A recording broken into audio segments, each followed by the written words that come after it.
بسم الله الرحمن الرحيم. أهلا بكم في حكاية بالبلدي. النهاردة هنتكلم عن ترند الفنان الكبير أحمد عبد العزيز. الترند ده كان أول امبارح لما جه شاب يسلم عليه وهو زعق فيه.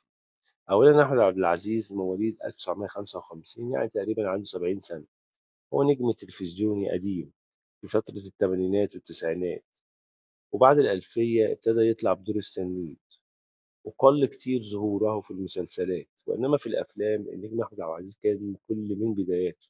يعني تقريبا عدد الأفلام اللي كانت مثلها تقريبا يعني 10 أفلام، وإنما في المسلسلات كتيرة جدا، مثل ذئاب الجبل والبحر مندي ومين ما يحبش فاطمة.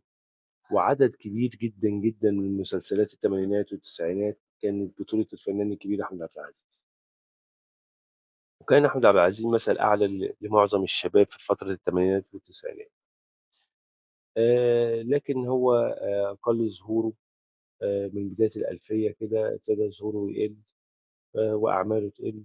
حتى وقتنا الحالي أعتقد إن ناس كتيرة من الجيل الجديد ما يعرفوش مين أحمد عبد العزيز، أو لو يعرفوه الجيل القديم شوية. إنه جه بقى أحمد عبد العزيز، طلعت عليه ترند والناس على الميديا عمالة تتكلم عنه بسبب إن شاب جاي يسلم على الفنان. زعل في الشاب وبعد يلا وكلام بطريقة كده. بصراحة يعني أنا واحد من الناس ما كنتش متوقعها من أحمد عبد العزيز. احنا كنا مفكرين ان هو راجل محترم جدا، وهو على فكره راجل محترم في الفن يعني.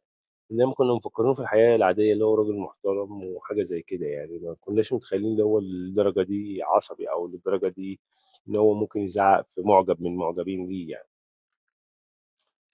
فالشاب اتحرج، والناس هنا على الميديا ابتدت تتكلم وابتدت تاخد الموضوع بشكل تاني، لان الموضوع انتشر بسرعه جدا في الميديا.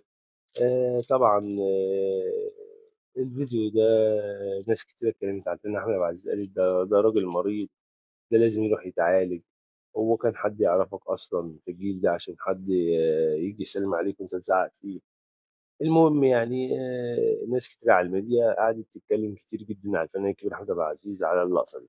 إنما بعض الفنانين زي الفنان الكبير مجدي صبحي اللي قال لما بيجي حد من المعجبين يسلم عليا يقول انا عايز اتصور عليك، انا ببقى مبسوط جدا وبتمنى ان هو يقف ويسلم عليا.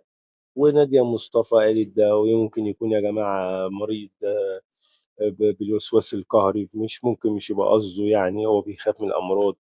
وناس كتيرة من الفنانين ابتدوا يتكلموا على اللقطة بتاعت أحمد عبد العزيز ديت، وقالوا عليه اللي هو ممكن يبقى مش قاصد، ممكن يكون هو مريض. إنما أهم شيء لازم نعمل اشتراك في القناة ونعمل لايك، وما تنسوش تشوفوا حلقاتنا اللي فاتت وحلقاتنا اللي جاية، وشكرا على المتابعة.